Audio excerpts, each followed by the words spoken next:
Non, allez, blague à part, mon Paga. Depuis maintenant plusieurs mois que le tournage des Marseillais en Argentine est terminé, tout est vraiment rentré dans l'ordre avec Adix. Vous avez mis vraiment tous vos problèmes et vos rancœurs de côté? Bien sûr, il y a eu des hauts et des bas parce que elle a eu dur à me pardonner, mais voilà, pour l'instant, je touche du bois. Hop, ça va beaucoup mieux. On se sent bien ensemble et puis voilà, on va voir. Pour l'instant, tout se passe à merveille. On est amoureux comme des fous, donc on va voir. Voilà, on se prend plus la tête en fait. Il faut éviter les problèmes, les disputes, tu sais, les disputes de couple bidon. Tu n'as pas rangé ton caleçon de la veille parce que tu étais fatigué.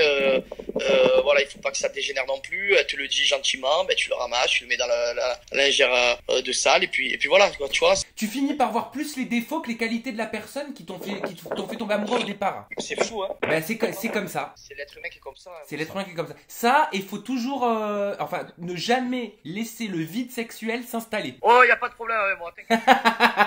Rapidement, Paga, est-ce que tu avais vu mon interview avec Manon Vannes? J'ai beau t'aimer, mais qu'il y a une personne qui m'attire plus, enfin, tu vois, que j'ai pu avoir en peinture, ben, je regarde pas, surtout quand il y a beaucoup de critiques venant de sa part, que je le sais, alors que je sais pas pourquoi les critiques, mais bon. Bon, alors, en gros, je vais te faire un résumé. Elle a dit dans l'interview qu'elle pensait qu'elle avait été prise pour le dindon de la farce. En gros, que tu l'avais prise vraiment pour un gros poisson. Et tu penses que si elle t'a dit ça, tu penses pas au fond de toi qu'elle était tombée amoureuse de moi? C'est possible. Moi, je pense qu'elle avait beaucoup d'attachement pour toi. Comment tu veux qu'une personne comme ça, qui a autant de rancœur, juste pour ça? Ce n'est pas possible. Surtout que je suis pas resté 8 mois et demi. Oui. Tu vois ce que je veux dire? Donc c'est que oui, elle a été blessée.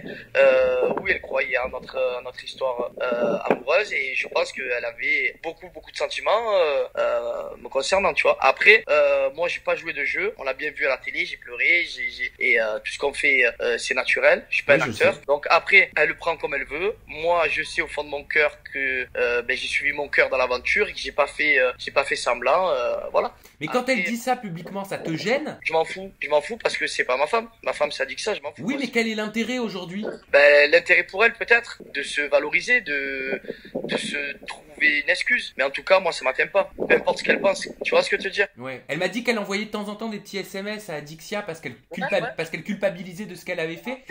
Au début, les premiers jours, quand ça passait à la télé, les Marseillais, mais là, depuis, non. Mais après, voilà, maintenant, comme je l'ai toujours dit, hein, maintenant, c'est une fille, quand même, que j'ai appréciée parce que, elle en faisait pas de trop, tu vois. Elle était pas vulgaire, mis à part le fait que, j'ai ma petite relation avec elle, c'est une fille, mis à part ça, qui est une fille bien, voilà, qui est une fille bien. Ah oui, non, mais ça se sent que c'est une fille bien, hein. Et d'ailleurs, quand je la vois, je lui dis bonjour, quoi. Je la nexte pas, mais c'est bien, c'est classe de ta part. Par contre, elle m'a dit qu'elle envoyait donc des textos à Adixia, mais qu'elle osait pas t'en envoyer parce qu'elle avait peur que la situation soit ambiguë. Ah ouais, non, mais ça serait un peu bizarre quand même, ça serait un peu chelou. Elle est plus ambiguë la situation quand vous vous croisez. Ah non, pas du tout. Non, mais elle était plus ambiguë déjà dès les Marseillais.